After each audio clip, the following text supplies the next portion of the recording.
since I'm saying there's so much more to the story, I just want to point out that so much more to the story may not just mean that it isn't finished yet, like that there's more to come, but it also, as a phrase, could mean the story as it has been so far is much different than what you've been told about it. Because in storytelling, point of view is everything. So I want to talk about that. Point of view is everything. Point of view is everything. Have you ever had a situation that felt really big to you in one moment and really small in the next? What was different? You know, the situation obviously can change, but let's say it didn't. Have you ever had a situation that felt in the moment like the biggest thing in the world? Later you saw, that kept me up at night? That? Okay. It's probably that the point of view changed. The point of view changes sometimes because of you changing. Sometimes the point of view changes because of you. As you change, the way you see things changes. As you mature, as you grow, as you get tools, you should be able to look back over your life and go, oh, wow, I was a jerk there. And you don't even have to necessarily call the person and say I was a jerk 4.5 years ago, but at least to know it moving forward. And sometimes you make repairs in relationships, and sometimes it would do more harm to open an old wound.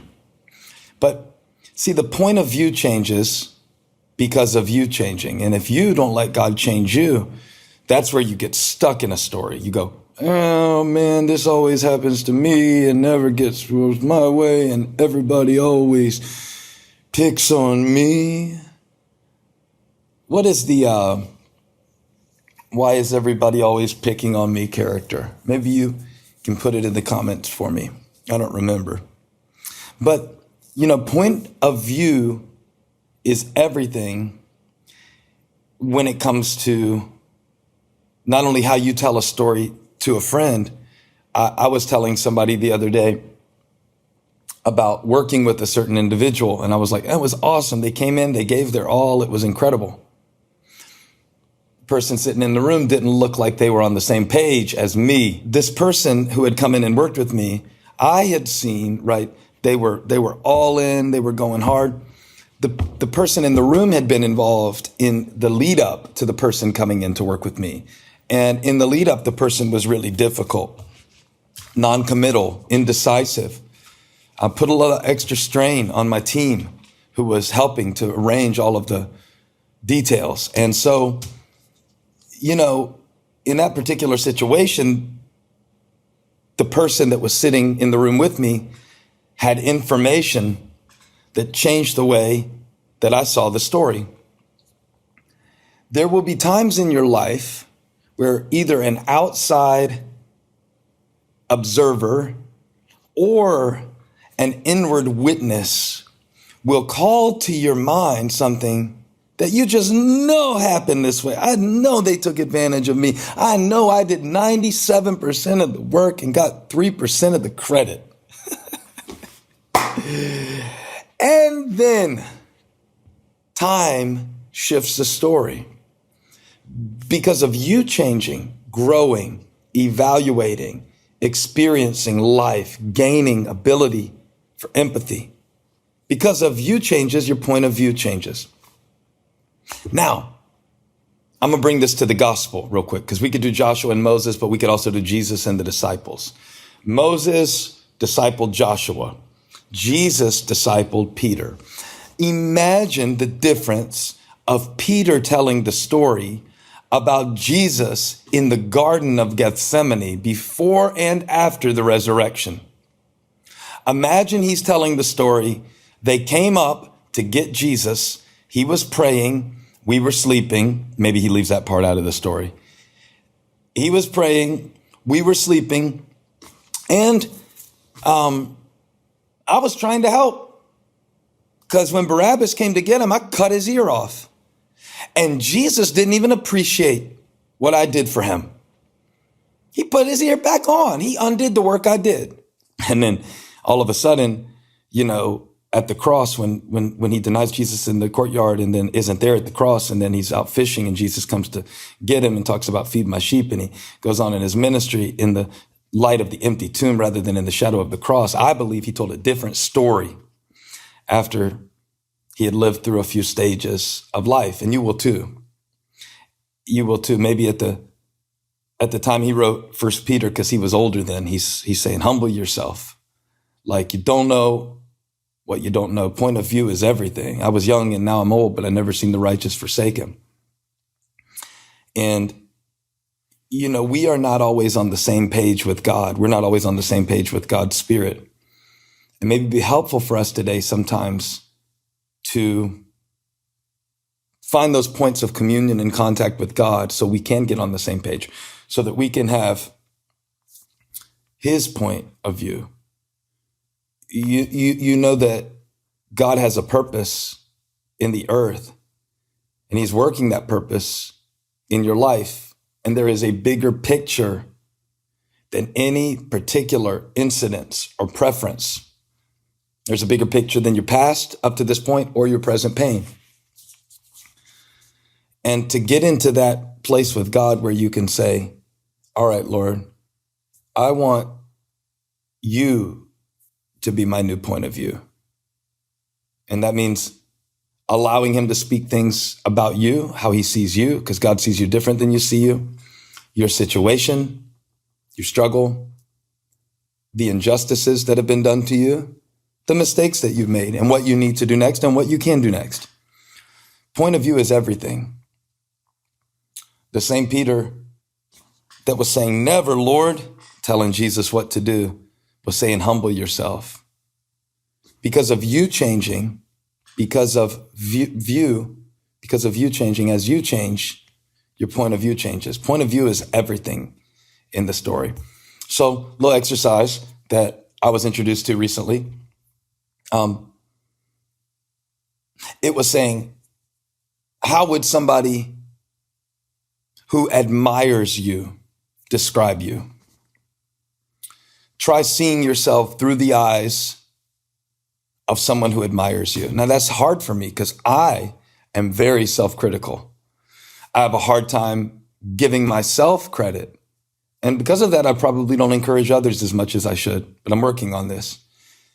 And the advice, see yourself through the eyes of someone who admires you, sounded good to me and a little fluffy, if I'm honest. But in the process of considering it, I realized that my wife, Holly, sees me through eyes of admiration. And it's not the kind of admiration that's based on a lack of information where she doesn't know me really well and she only sees a certain side of me.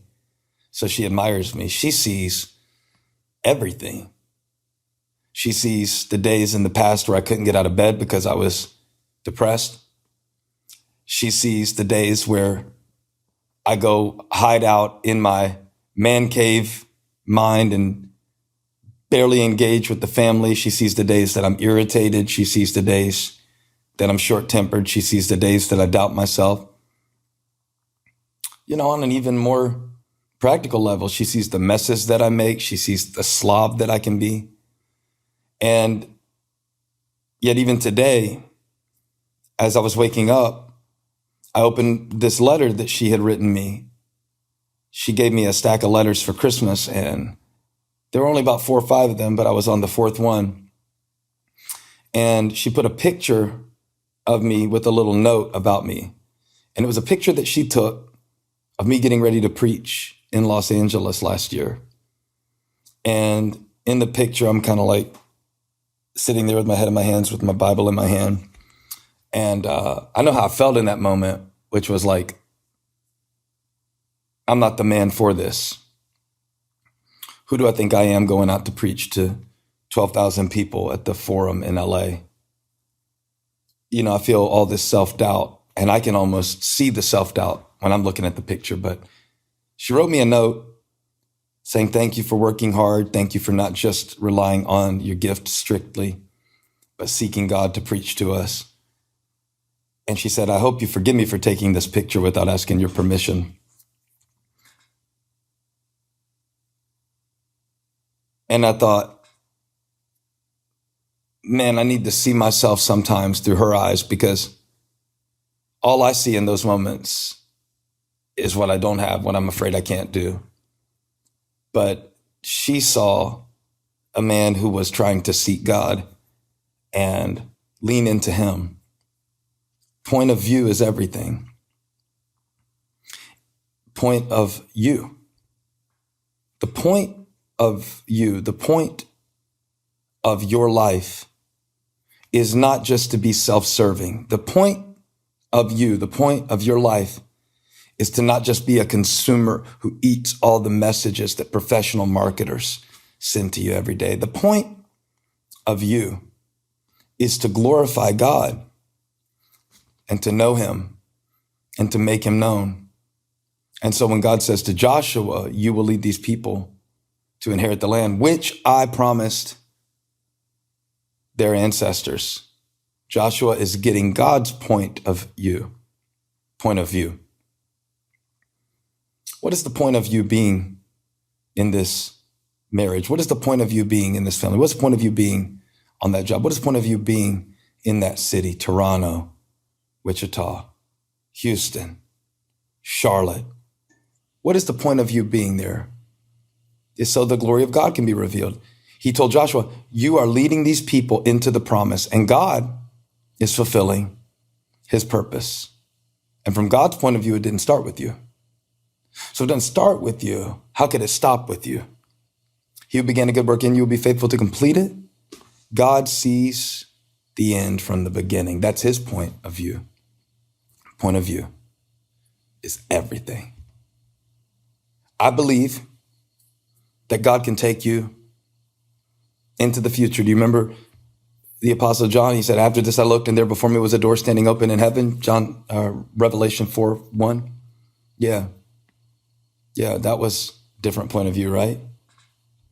The voice said, come up here, I'll show you the things that must take place after this. God said, I'll show you. Get with me. Get around people who will not flatter you, not just gas you, and not only admire you in an empty way, but people who God can put in your life to see the things that God put inside of you. Point of view. Kingdom of heaven is in you. And living from the inside out looks like trusting God, even when you can't see what he's going to do, getting his point of view, his promise,